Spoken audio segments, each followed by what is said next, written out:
Alors, j'aimerais parler sur ça parce que c'est les étapes d'organisation de la libido. C'est un petit tableau, qu'il fait où il met les étapes d'organisation de la libido. À gauche, ça veut dire étape orale précoce, ça commence par la succion.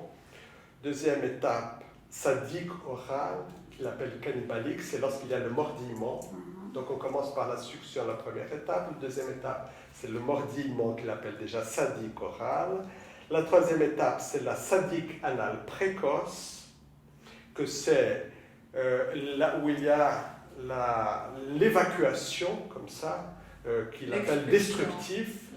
La quatrième étape, c'est l'étape sadique anale tardif, où il y a la rétention, le contrôle du sphincter.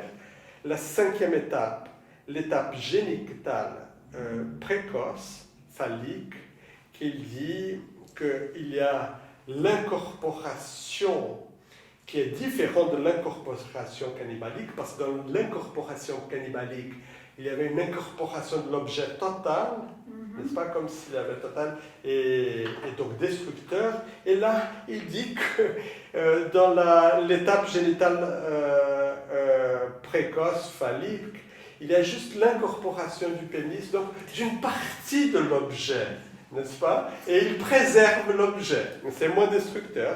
Et finalement, l'étape génitale définitive qui correspond au niveau objectal, parce que toutes ces étapes, elles ont un objet qui correspond, et là, il y a l'objet total, l'amour objectal, l'autrui comme totalité, que Lacan déteste. Il accepte le reste plus ou moins, mais il refuse complètement cette génitalité comme étant l'apogée, comme étant le sommet. Bon, parce que ce qui n'est pas étonnant, avec ce qui est rabâché chez Lacan, cette histoire du manque, on manque. Alors, à toutes ces étapes correspond l'étape du développement de l'amour objectal. Donc, l'étape orale, précoce, succion, c'est l'auto-érotisme pur. Il n'y a pas d'objet. Il y a la succion, mais il n'y a pas d'objet. On est dans l'auto-érotisme. L'étape sadique orale cannibalique, c'est où commence le narcissisme, où il y a l'incorporation, l'idée d'incorporation. Dans l'étape sadique anale précoce, il y a l'amour partiel et l'incorporation partielle. L'étape sadique anale tardive, il y a l'amour partiel. Là, on est déjà dans la pulsion partielle. L'étape génitale précoce phallique, on commence dans l'amour objectal, excluant les organes génitaux du sujet et ou de l'objet.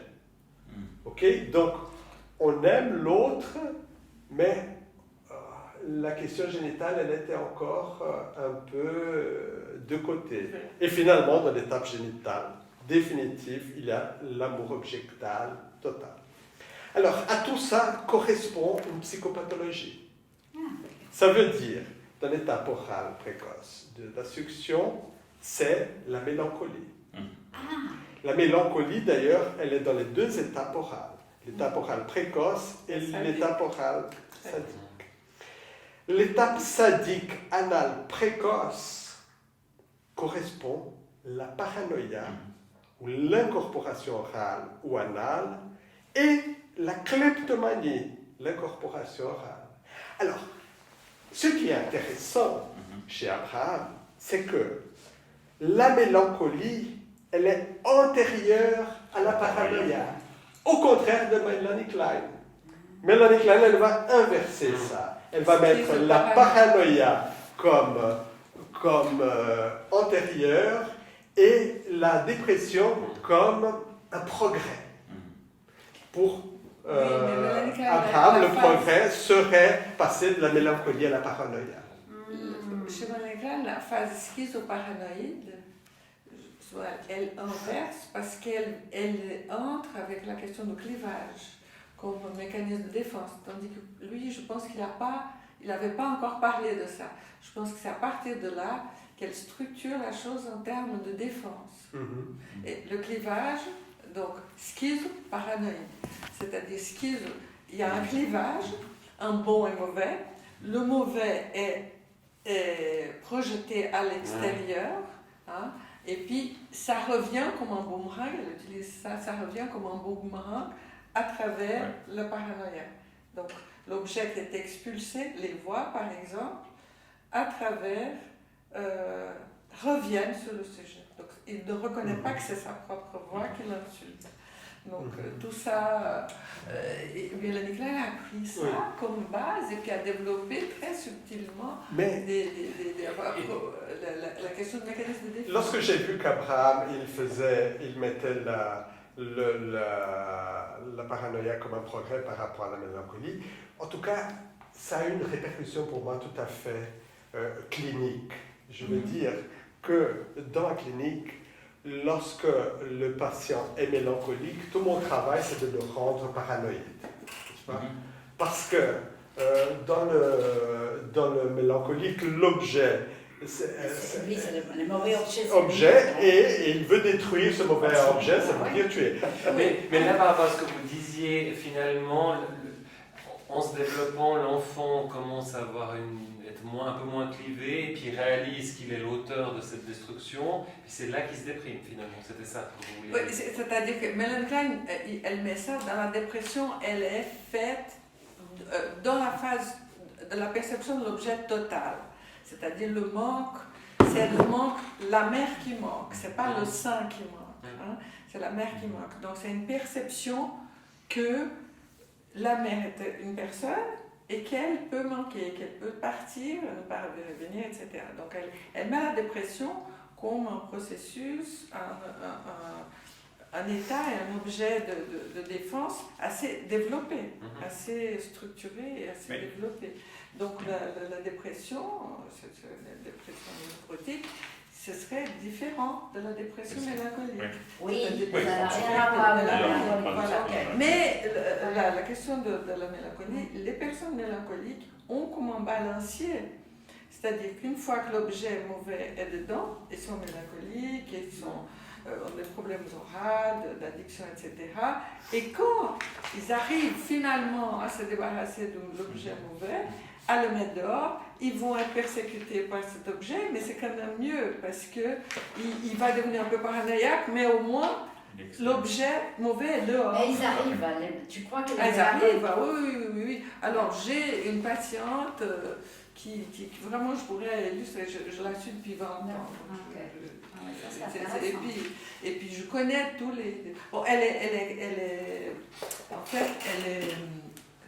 diagnostiquée par le CHUV comme un trouble bipolaire, parce qu'en effet, donc, il voit les deux aspects, et puis... Mais à la base, c'est une mélancolie. C'est une mélancolie très grave, mais maintenant elle reconnaît, donc, mais c'est difficile. La solution maniaque, c'est la deuxième option à la mélancolie. Oui, bien sûr. Ça, c'est la deuxième option, c'est soit la parano, soit la manie. Oui.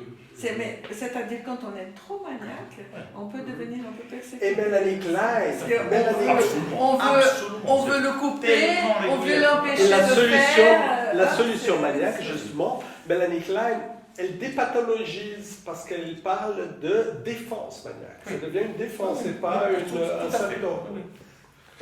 Alors, j'aimerais parler encore de... question. C'était magnifique cette topographie, tout cet stade, etc. qui correspond à ces questions développementales. On mettrait où ce cas? Ce cas, je pense qu'il parlerait de narcissique. C'est dans la question orale. Et il parle de régression. Oui, il parle de régression. Parce que le grand truc, il y a de grands débats entre Freud, Abraham et autres autour de la question régression et fixation. Abraham, il défend le fait qu'il y a une fixation. La fixation, elle est primordiale. Et que la régression, elle régresse par rapport à la fixation. En fait, Abraham, il a une fixation sur la fixation. Il revient tout le temps sur ça. Et Freud, lui, il a beaucoup de précautions par rapport à la régression, qui dit qu'il y a la question de l'interdiction de l'Oedipe qui empêche une régression trop grande. N'est-ce pas? Donc il y a des débats complexes sur ça qu'il faudrait revenir. J'aimerais parler encore sur la question de la formation du caractère, puisqu'il parle beaucoup de ça, que le caractère, il est développé à travers ces questions libidinales précoces. L'exemple le plus typique, c'est le caractère anal, par exemple, par rapport à la question du désir de possession et la maîtrise du sphincter, qu'il met en rapport avec ces questions la méticulosité. développementales.